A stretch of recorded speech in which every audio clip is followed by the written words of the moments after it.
Hello, my name's Ron Amidon, and I'm a candidate for Brawley Elementary School District School Board.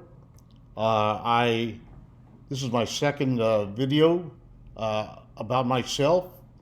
I believe it's very, very important that you, as a voter, uh, if possible, to have the opportunity to get to know me, and hopefully you'll understand a little bit more about me and decide if you feel that I would make a good candidate, a good representative for you.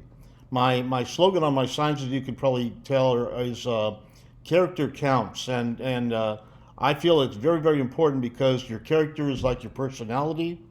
It reflects your values, the things that you believe in, your beliefs, your lifestyle, your interests, the things that you like.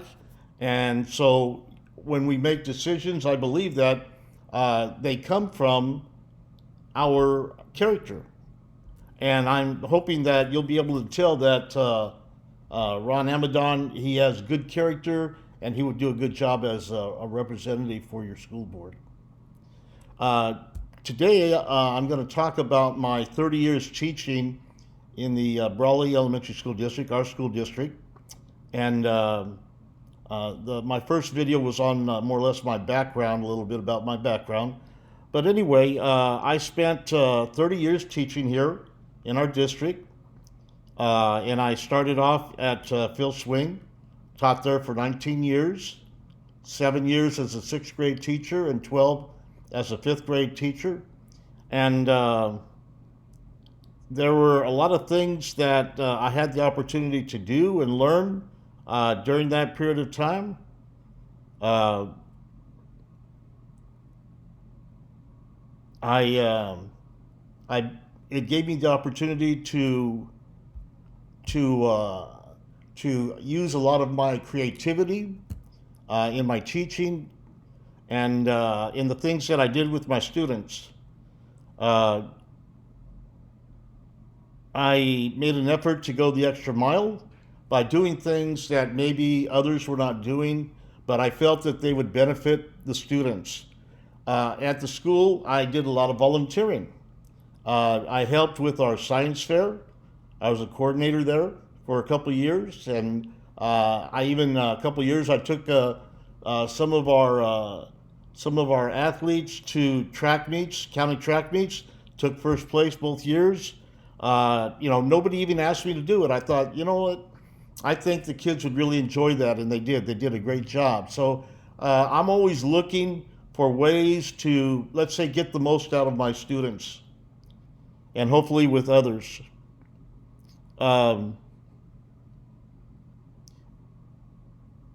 we did a lot. I did a lot of team teaching. One of the things, one of the qualities that I feel that I'm good is cooperative, cooperating with others on doing things, helping them out, benefiting from, like, let's say, my strengths and benefiting from their strengths.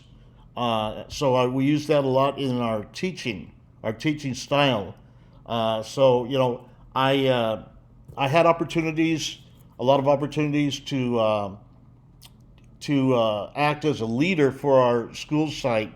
I was a building rep for a number of years, and I was also in negotiations for Beta for our teachers union and things, and gave me the opportunity to learn things, how the district works, and also the idea of give and take. You always can't have everything that you want. You've got to give something if you want to gain something. I believe that I had strong organizational skills.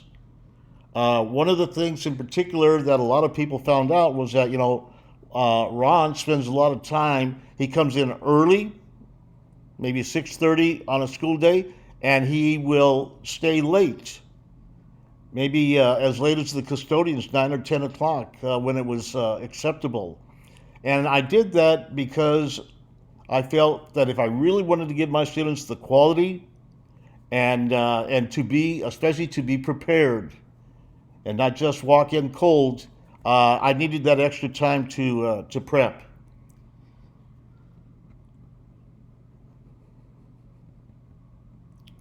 And one of the reasons why I was able to do that is because of the fact that I am single. Okay, so I could really dedicate my time to my students. My students were like my family, as I mentioned before. Um, so I spent 7 years in sixth grade, and I spent 12 years in the fifth grade. And then I moved on to Barber Worth Junior High. And if you can see, I'm wearing my old Barber Worth T-shirt. And I taught there for 11 years history. And history was my major in college.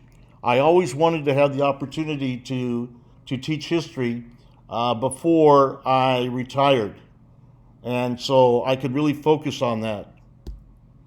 Um, Now, one of the big things, as many of you know, probably, that Barbara Worth being a junior high, I had teenagers to work with. Okay, big difference. There was a learning, it was a learning situation for me, especially just on learning to work with these young people that are growing, they're changing, and they're independent and they're unique. No two students are exactly alike, and so I learned to treat my students as, I'll say, as people. Okay, and I use that information to help me to work with them in my teaching skills and also just in relating with them on a daily basis. Learning, what their strengths were, maybe what their weaknesses were. And I know that I believe that doing that, my students gave me more respect because of that, because I respected them. And one thing also is I learned is at that age, especially, I would try to guide them, okay? But I would let them make their decision. When we studied in history, we studied about people, we studied about events, world events, and so on from the past or in our country. And I would just basically, I would try to present, let's say, both sides of the issue, the information, and let them draw their own conclusion. So I never really tried to, sway them one way or another. And I just feel that that's important. For one thing, they need to find out for themselves. And for number two, I don't have all the answers. Um, I made an effort to make sure that my expectations were well explained. A lot of times students, I don't understand or whatever. As a matter of fact, I would tend to probably give them more information than they really wanted. But I always felt it was important to let them know why we were doing a particular activity. What was the importance of it? And to bring relevance to it for them. And that also seemed to help too, so that they knew why we were doing this activity. We're not just doing it to waste time or pass the time. Um, I'll say this right now that with these young people, they're almost adults. They're young adults, let's say, and a lot of these things, I do or I use when I relate with adults, such as the parents or other or administration or just people in general. Okay, I tried to show respect because I believe that was uh, needed in order for me to receive respect from them. And I tried my best, and this is a hard one, to show no favoritism, because I know that especially young people, they are very attentive, and they really look closely, especially let's say with discipline in the classroom. Is Mr. Amidon, is he treating this young lady the same way he does that young man over there? And I was well aware of that, and I really tried to make it a point. And I think that was one of my strengths with my students, because for the most part, I didn't have those kind of problems. If there were problems of discipline, they were not directed at me, their teacher. They were maybe other issues. So if I made an effort as I dealt with these problems, um, they would tend to, to respect me and to basically do whatever I asked them to. Um, I try to accommodate their weaknesses and their strengths. Okay, I learned one of the things that I really learned a lot about was when I had parent conferences, and that also includes at the elementary school, meeting with the parents. And I might have a discipline problem, but once I spoke with the parents and I found out that maybe they were ADHD or maybe something had been going on in the family or whatever, and they bring these things with them to school. They just don't leave them there outside the gate.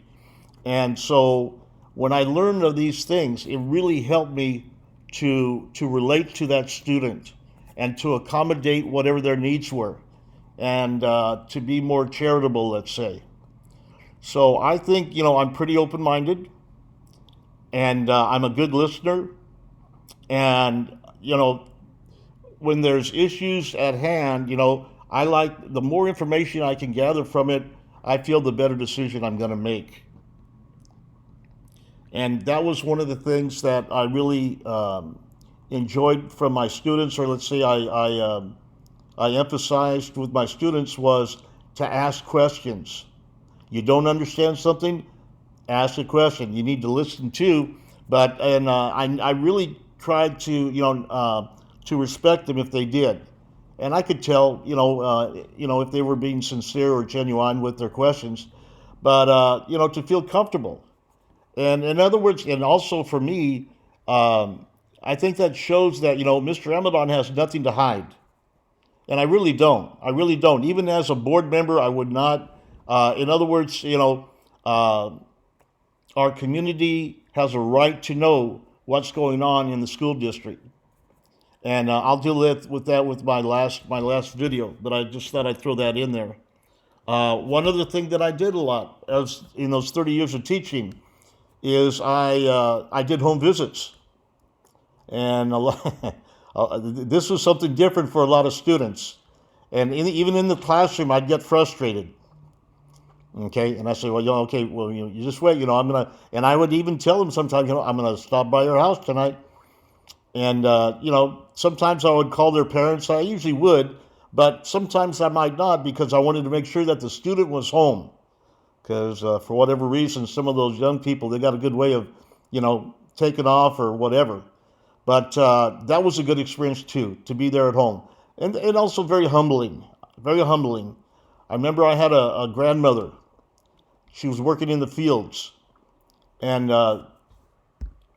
so she was responsible for her grandson. Her grandson, I don't know where the parents were or whatever. But she would come home. She would come home after work from working in the fields, and this young man, he had some issues or whatever, and it just broke my heart. Well, it did more than that, but I really scolded him because here his grandmother is really, for one thing, she's taking on the responsibility, and God love her for that. And instead, it's kind of like he's taking advantage because grandma, can't keep after him like maybe his parents would or whatever. But, these are people. They're all people. And that's the thing, it's like, we need to respect each other for who we are. And if possible, to help them perhaps be a better person. One of the things, I'm finishing up here, but one thing especially, like, I'm still here in Brawley, and I drive through places and I see a lot of my former students. And they're working and they're going to IVC or whatever, and they recognize me, and that's fantastic. I feel very good about that. That they remember me, and for them, I've got a couple that kind of avoid me maybe, but for the most part, they're happy to see me, and when I talk to them about what they're doing, they're enthusiastic and everything, and it just makes me feel good because in education, we don't know how these young people are actually going to turn out, what careers they're going to pursue, their families, and so on. It might be 10, 15, 20 years later from there to find out. Um, so over my 30 years of teaching in Brawley, and I've taught over 2,000 students, because like at Barbara Worth, I was teaching about 180, 190 students each year. And then of course, so that means, hundreds of parent guardians I got to meet and talk with and confer with. I also worked under 8 principals within our school district. And so I know this district, the workings of the district inside out. Yes, the personnel have changed, but for the most part, the job descriptions, the work requirements, and so on really haven't changed. Um I know I'm familiar with the responsibilities and day-to-day responsibilities, being there every day. I wouldn't maybe see the custodian every day, but I'd see them very often, or the gardeners, and definitely the paraeducators and the custodians, the office clerks, the maintenance workers, uh, the bus drivers, the gardeners, the cafeteria workers, our district staff, administrative staff or whatever. Over that time, really had a good opportunity to know them and to really appreciate the jobs that they do, and just treat them all with respect. And really, as far as I'm concerned, they each have a responsibility to the success of the district. So even though they might not be directly involved with the students, like let's say the gardeners, okay, they do things to make things look more attractive, and that's how they show their abilities uh, in that manner. So anyway, I just want to thank you for this session here to learn a little bit about my 30 years in the Brawley Elementary School District, and hope that you have a better idea as to who I am and what I stand for and my character. And I will say that I believe I just found out that I was going to be endorsed by the CSEA, excuse me, the California Employees, uh, the California School.